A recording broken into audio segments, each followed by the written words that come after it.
3 hours before we were supposed to leave for a family trip, Mill suddenly said, "Are you really coming with us?" She reminded me that I'm just a daughter-in-law and suggested I should stay home. I was excited about this trip abroad and had planned everything. I hoped it would help me get closer to my in-laws, but instead of improving, things got worse. They didn't want me to go, and Mill seemed pleased about it. Even my husband didn't say anything to support me. I felt hurt and fed up. If they treated me like this, I decided I didn't care anymore. They would regret leaving me behind, wouldn't they? So I did something unexpected. As I watched them leave, let me introduce myself. I'm Mess, 28 years old, currently studying design at an ad agency. I married Rick almost a year ago. We met 3 years ago while working on an ad project. Our initial conversations were about work, but we soon discovered we both loved to travel. Rick prefers traveling within the country, while I enjoy international adventures.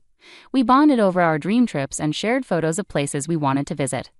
Our connection deepened over time, and Rick proposed to me after 2 years of dating. Although we haven't had our honeymoon yet, Rick often says, "I want our first overseas trip to be our honeymoon." "Have you ever been abroad?" I asked him once. "No, I'd always worry about not being able to communicate well," he replied. "Don't worry. With smartphones and basic English, we'll manage," I reassured him. "Really? I'm not completely fluent in English either, but I still really want to travel abroad. Seeing the landscapes I've only seen on TV or in books up close is incredibly powerful," I said to my husband. "Yeah, you're right," he replied happily. "Japan has so many charming places and must-see attractions, but I'm drawn to traveling overseas. Every time I travel abroad, I'm amazed by the scale of everything. Experiencing those magnificent views up close, which you can't fully grasp just by staying in Japan, is the real thrill of international travel. Until now, I mostly traveled with friends or by myself. Now I can go on overseas trips with my beloved husband, and it's so joyful to share those experiences together." However, I didn't realize there was a side to my kind husband that I hadn't seen before. I noticed it about 2 months after we got married. As part of our marriage, we decided to rent an apartment halfway between our workplaces. Even though his company wasn't doing well and his salary wasn't high, he still had some income. Yet just 2 months into our marriage, he surprised me with a request. "Hey Sally, it's about the rent. Could you cover mine for a while?" "Huh? Why?" I mentioned my salary was cut. I tried asking my parents for money, but they said to ask my wife after marriage. I hate to pry, but is your pay that low? I asked, surprised. My husband nodded quietly. He had always been smiling, but seeing him like this, I couldn't bring myself to ask more questions. I never expected something like this just 2 months into our marriage. I felt disheartened. I should have made sure to understand each other's salaries before getting married. I couldn't ask him to take on extra work, especially with his already long hours. I simply said, "Got it," and decided to cover the rent completely starting that month. But that wasn't the only issue. The frequent visits from my in-laws to our new home became a major problem. My husband's family includes his father, mother, and sister Amy. Since I agreed to cover my husband's share of the rent, my in-laws started coming over more often. They would arrive unannounced, have dinner, and sometimes even stay overnight without warning. It's not that I dislike my in-laws, but I felt uncomfortable, especially around my mother-in-law, who seemed to hold a grudge against me. Whenever she visited, she would make snide remarks. "Hey Sally, just because you're busy doesn't mean you can neglect your chores, right?"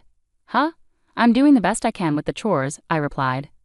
I heard from Rick that sometimes you come home later than him. As a wife, prioritizing work over household chores is unacceptable, you know, my mother-in-law remarked. "That's only when there's a deadline. Usually I leave on time and take care of things at home," I defended myself. Always getting defensive. "I bet work is more important to you than Rick, huh?" That's not true. That's why I've said so many times that marrying into this family wasn't a good idea, right Rick? I turned to my husband, hoping for support. But he just chuckled uncomfortably and said, "Don't fight, okay?"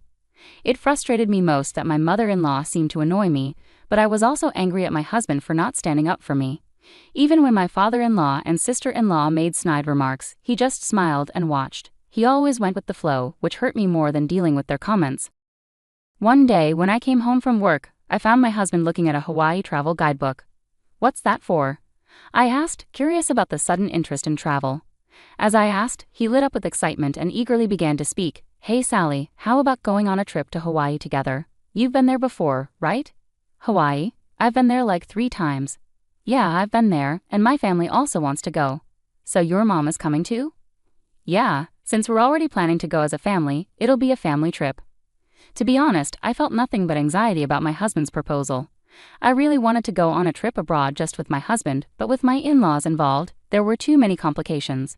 Plus, I couldn't imagine my mother-in-law wanting to go on a trip with me, given how she felt about me. I tried to hint at my concerns indirectly, saying, I'd like to go to Hawaii, but I'm worried that your family won't enjoy themselves if I come along. That's not true. Besides, this trip was suggested by Mom, my husband replied. Hello. I called out as someone knocked on the door. We'll be right out. I raised my voice a bit and hurried to the front door. When I opened it, there stood my mother-in-law.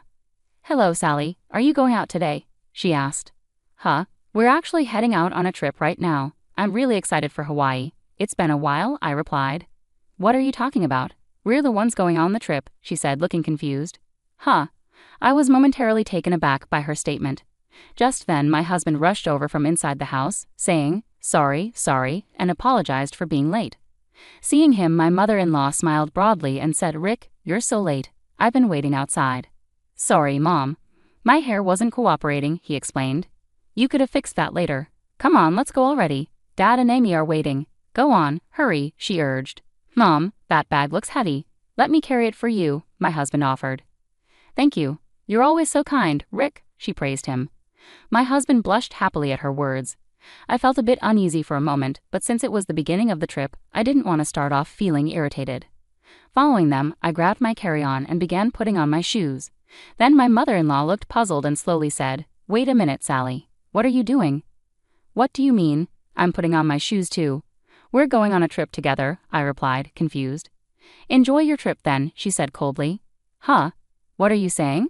We're all going to Hawaii together, right? I said, bewildered. I glanced at my husband, but he avoided eye contact with me.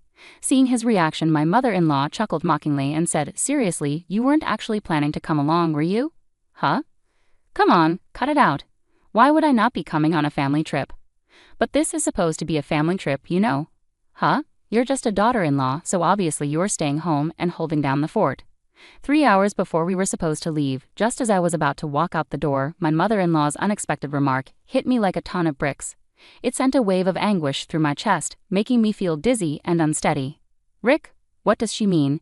I asked, desperately seeking clarification from my husband. I asked my husband, but he didn't respond.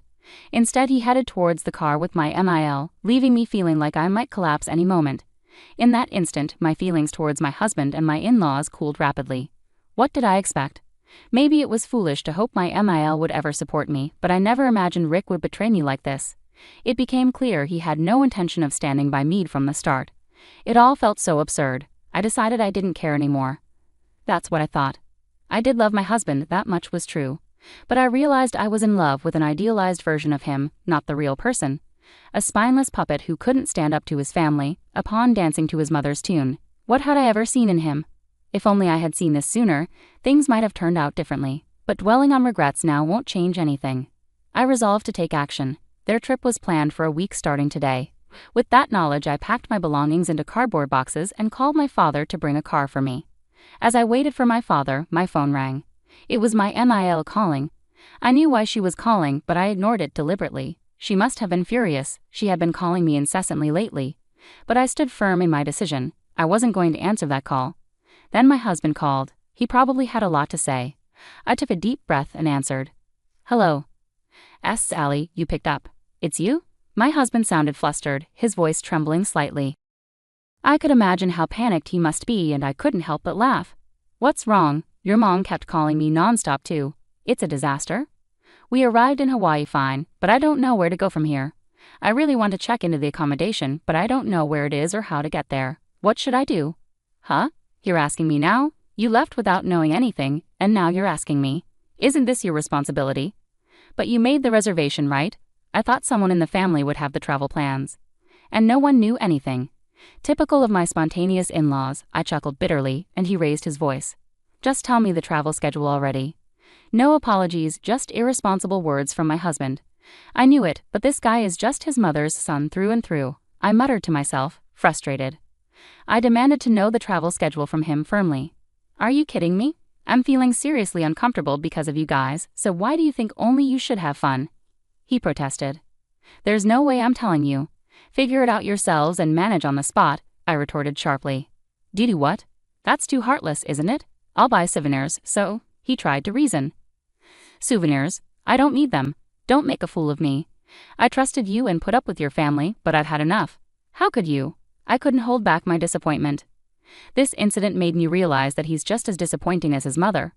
I was used only for making travel plans and left out of the much-anticipated Hawaii trip. I couldn't forgive his family for this betrayal. Let them struggle in that unfamiliar place all they want. Wait, hey Sally, my husband's attempts to call my name fell on deaf ears as I firmly ended the call. After waiting for my father and leaving, I headed straight to my parents' house. Meanwhile, it turned out my husband and his family had a rough time in Hawaii without me. Despite arriving, they were in a panic because they didn't know where their original booking was. They ended up staying at a random luxury resort, paying $5,000 per night for 4 people, maxing out their credit cards in the process, which were declined. Eventually, they spent the last 3 days camping in Hawaii.